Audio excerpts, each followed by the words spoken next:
And with that said, I think Even with the importance of an inclusive financial system becoming a policy priority in many countries, including Kenya, over 3 billion people in developing countries still do not have access to financial services. I want to describe fintech to those of you who don't understand it. Julian Chula, an accomplished entrepreneur and business leader of both local and international acclaim, was quick to point out that most startups fail, but those that survive present a major problem in the fintech world. These startups might fail. A lot of startups will fail. A lot of startups will not meet your criteria. But those are not the ones you should worry about. What you should worry about is the ones that survive. They're the ones that become the problem.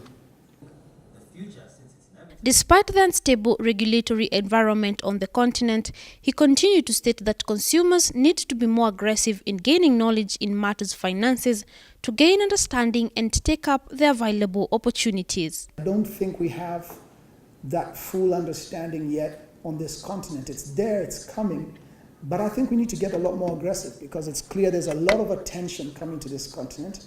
There's a lot of trials, there's a lot of experiments. But at the same time, I think the fact that we have a disjointed regulatory environment, as much as Africa is a continent of 1 billion people. He went on to point out that the future highly depends on small monies, thus the need for people to shift towards the adopting of small money. We cracked the understanding of small money.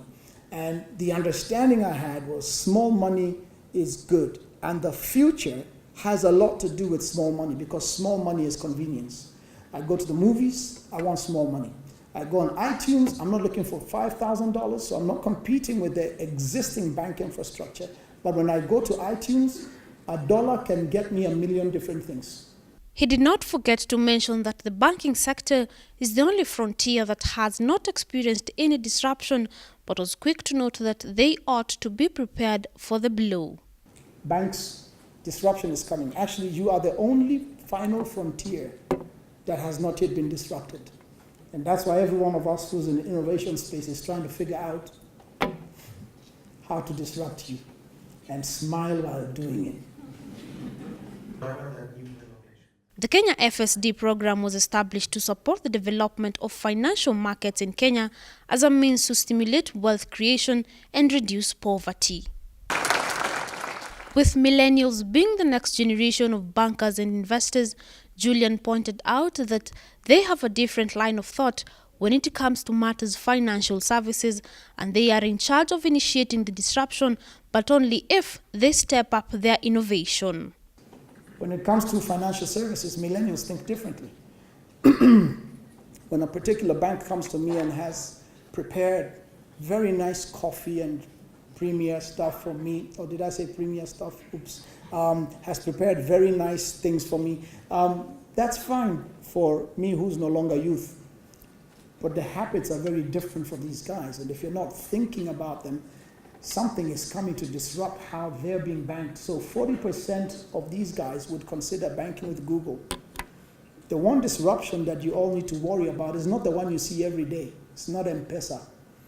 They say Apple has over 690 million credit cards stored on its database. If Apple and Google move to get banking licenses, that's real disruption.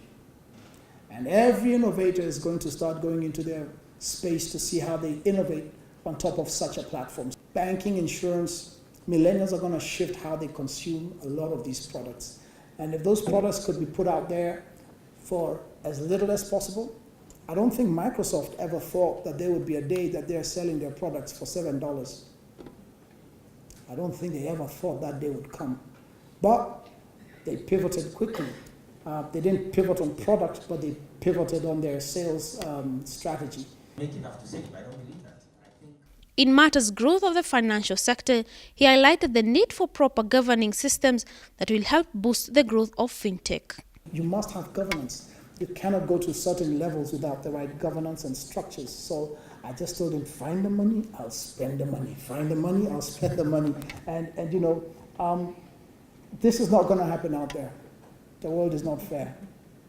The world is not fair. So fold up your sleeves and be ready. You will find yourself. The Kenyan market has seen a transformation thanks to the changing technology that has influenced not only access to financing, but also ways in which people interact with financial services. Mobile money has been the front runner in this space by not only making financial services more accessible, but also driving financial inclusion. Reporting for Brand Plus TV Business News, I am Daisy Wambua.